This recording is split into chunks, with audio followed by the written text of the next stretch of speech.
no gold is not enough.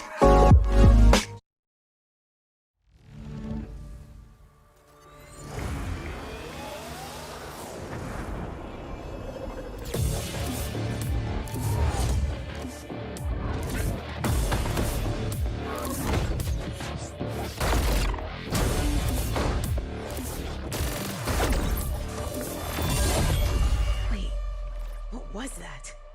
A hack in the HyperScape. That's not supposed to be there. Let me get you all up to speed, okay? Hey guys, how's it going? Welcome back to my channel. It's been a freaking crazy 24 hours now that HyperScape is fully released, and I think I've been playing it like way too much. I literally have not done like anything else. I don't think I've played a game this much since like PUBG came out, and I'm super excited for the future of this game, and seeing all these new people joining, we get to be even more excited thinking about like new ideas for videos. So if you are new to the game, please consider subscribing to my channel. I'm going to be doing a lot of new content regarding HyperScape, whether it's guns, loadouts, abilities, whatever, all the above. I'm going to be doing it all. So if you guys haven't already, please hit that subscribe button. And also, after you guys are done watching this video, I will most likely be live. So go ahead and check out my Twitch. It's DxVoltage, or I'll leave the link in the bio below. So alright, with the intro out of the way, let's talk about today's video. I thought it'd be a great idea for all the newcomers if I did a tier list video on what I thought would be like the worst to best guns in the game currently. Now, I will preface the video with saying that I am a mouse and keyboard player, but I am taking into consideration players with controllers and ranking the guns accordingly between both input methods. With that said, a huge shout out to TierMaker, making it extremely easy to make this graphic for the video. So I've made 5 ranks on the tiers, and starting from the top, it's going to be respectable, going down it's going to be decent, stop being weird, minuscule, pecker, and the last tier is D. I'll explain more on the names later, but let's just get into the video and start working our way from bottom to top. The first one's going to be the D rank. Alright guys, so for the first gun, I chose a gun that I thought didn't really see the light of day when it came to players actually choosing this gun. 90% of the time you're carrying this gun, it's either because you got screwed on your drop or there was legit not any other choice when you're getting rezzed, so you had to take this gun. So coming in on our first gun, it's going to be the Komodo. The Komodo is like a weird kind of sniper grenade launcher thing that shoots explosive rounds. The rounds do 25 damage a shot at level 1 all the way up to level 3, and it has a really weird bullet travel time, which puts this gun into tier D with ease.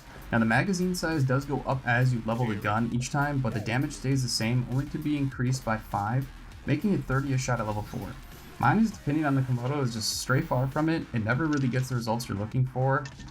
There's not much more to the Komodo, just try to avoid it because it basically sucks. Let's just get on to the next gun. So with the release of HyperScape 1.0 brought the addition of the Dragonfly. The Dragonfly is a semi-automatic, almost hybrid between AR and SMG. When you ADS with the Dragonfly, it feels more of like an AR, but being able to hit those longer like rooftop engagement type of shots, and when you're hip firing it, it feels more of like a right one, but it's got like less damage and way more bloom. Now you're probably thinking, Voltage, why the heck are you putting the new gun at the absolute bottom of your list? Well, I'll tell you why. I've picked up this gun countless amounts of times over the last day, and I can tell you straight up that I've never missed more shots in my life with that gun than today. The Dragonfly is just something else when it comes to aim. It doesn't feel like the other guns. For some reason, it just feels like awkward to ADS. It's almost like the reticle sways on you a bit and kind of just makes it harder to land those shots. But the bloom for hipfire is what really nails this gun to the bottom of the list for me. The bloom is so random and bad that it just puts it into a state that's unusable for me, especially when you have other guns in the game that do more damage and that are hit scanned and have no bloom.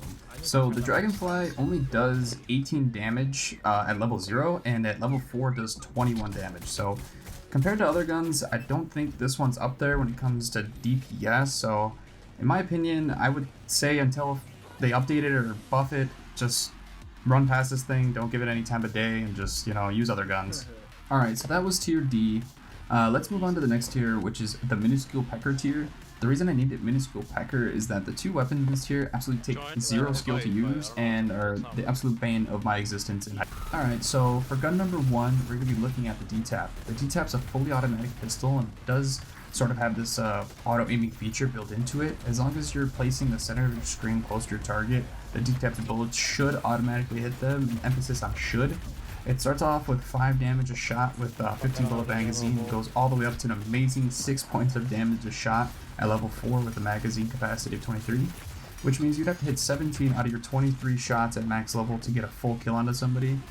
Now the reason I put this gun in the Minuscule pecker tab is because mostly of the auto aim feature, but I also want to mention that this bad boy really has a slow fire rate, and it does feel weird trying to hit those shots with this gun.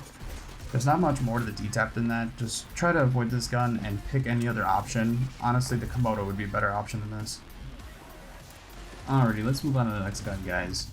The next gun on our Minuscule pecker tier is going to be the salvo. Now, for those of you who played the beta, remember the salvo being a bully of a gun. If you got caught in a building with a dude in the salvo, you'd be definitely getting tossed around that room like a freaking ragdoll.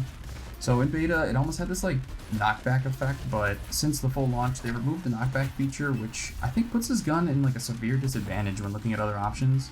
That knockback feature was really the only anchor that that gun had.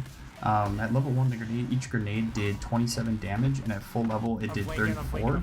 Not the best damage when compared to others on the list. The reason I have it at such a low tier is because how circumstantial the gun is. It's really only good for indoor fighting, so if you're like on the streets or something, it's going to be really hard to land one of these grenade shots. And I will say, if you have one of these bad boys late game, you may want to pick it up. Because more of the crown holders at the end of the game just try to hide in buildings, so this gun will make it really easy to pick these guys off while they're hiding in the buildings. So other than the late game use, I would say leave this gun on the ground, pick up something else at the beginning. It's really only good for when those crown holders are running around now. Alright guys, those are all the guns for the Minuscule pecker tier. Let's move on to our next tier. It's going to be the stop being weird tier. Alright, so what I mean when I say that this tier is called the stop being weird tier is that the gun in this tier seems to be a hot topic by the devs. In the middle of the beta, they decided to actually take away the one-shot capability this gun had. It seemed like they were maybe testing the waters to see whether this gun should even have that one-shot capability or not. The gun we're actually talking about is the Protocol 5, which is the main sniper in this game. At level 1, the gun does 75 damage to the head and 50 body damage, and goes up to 120 headshot damage and 80 body damage. So if you're the type of player who maybe sits back and lets your team pick up the scraps that you create, this might be a good gun for you. The amazing long-range damage this gun has can really turn engagement into your favor. It also is just super fun and exciting to land those one-shot headshots on people, which they did bring back to HyperScape for the full launch, but the gun does have to be max level for that. So just go out there, pick up the protocol, hit some dirty shots on people, just have fun with the gun. Alright, other than that, let's just move right on to the next tier, which is going to be the decent tier. Alright guys, the first gun of the decent tier is the Skybreaker. It's an energy-based weapon that shoots a ball of energy at the target, and upon impacting any surface, it blows up in this like larger ball of damage. It has a really slow reload time and only holds one shot per chamber. At level 1, hitting an enemy with the ball will do 40 damage to them, and then at level 4, it'll do 67 damage.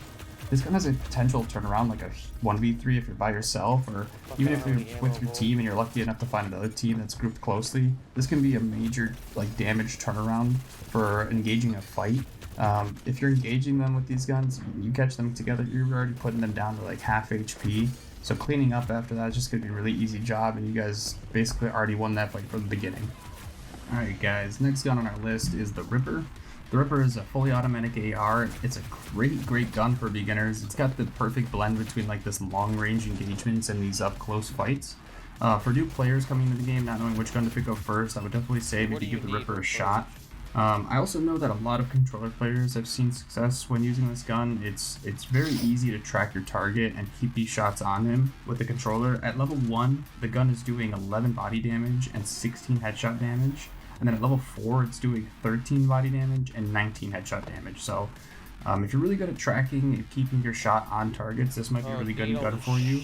It's just a really good gun overall, and maybe pairing it up with like a shotgun or Skybreaker, it would just be really good. I think new players should definitely be using this gun first. It's just very easy to get your hands on and get the feel for. And I mean, if you've played like Call of Duty in the past, the gun plays very much so like any AR from Call of Duty. So with the Ripper out of the way, let's jump into the next gun. It's going to be the Mammoth MK1. So the Mammoth MK1, another one of my personal favorites. This gun is 100% must-have when I'm playing. It's always in my loadout. The Mammoth MK1 is a pump shotgun. It can deal very dirty damage up close. So at level 1, it does 105 to the head, 75 to the body. And at level 4, it does 120 to the head and 105 to the body. So at max level, you should be one pumping kids in the chest so long as all your pellets are hitting that target. Each pellet does 6 damage and shoots 15 pellets a shot at base level, and it does 7 damage a pellet at max level. This is the perfect gun to match up with the Protocol or the Skybreaker. them being really bursty guns and the shotgun being really bursty is just a really good combination overall. I would really suggest trying the gun out, seeing what it works best with in terms of your own loadout. And you know what, I've gotten plenty of wins using this gun, so try it out, see if you get some wins. It's just a fun gun overall to play with. Alrighty guys, let's move on to our next tier. The guns in this tier are going to be very skill based, very dependent on you hitting your flicks, being able to track your enemies on the run. With that being said, I would like to tell new players, maybe try sticking with the guns listed in the decent tier first. Those guns are going to be a bit easier to get the hang of first, and then as you're learning those guns, learning the game a bit more, maybe upgrade to these newer guns. So with that said, let's start talking about the first gun in this list, which is going to be the Harpy. The Harpy is an SMG capable of doing large amounts of damage at short range. It's got a really fast reload speed, but at lower levels the mag size can be a bit low, only having 30 bullets. It shoots fairly quick, so those 30 bullets turn to 0 in a matter of seconds. But the cool thing about this weapon is that there's no actual extra spread when you're like jumping or sprinting or firing or doing any of those things in the mix. There's no extra spread or bloom or anything like that. It actually does 10 damage to the head and 7 to the body at level 1 and goes to 12 damage to the head and 8 damage to the body at max level. Also increases its mag size to 45 at the max level. The Harpy is meant to be played very up close with and get into close engagements with people. I found a lot of success using the gun with either like a Skybreaker or a Mammoth just to get that bit of burst in after I've dumped my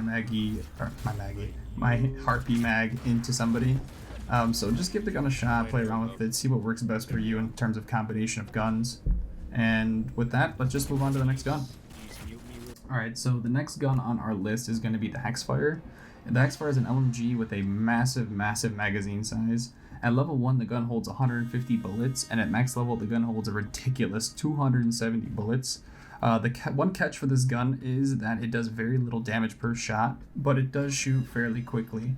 It does do 6 headshot damage and 3 body damage at level 1, and at max level, it'll do 4 body damage and 7 headshot damage per shot.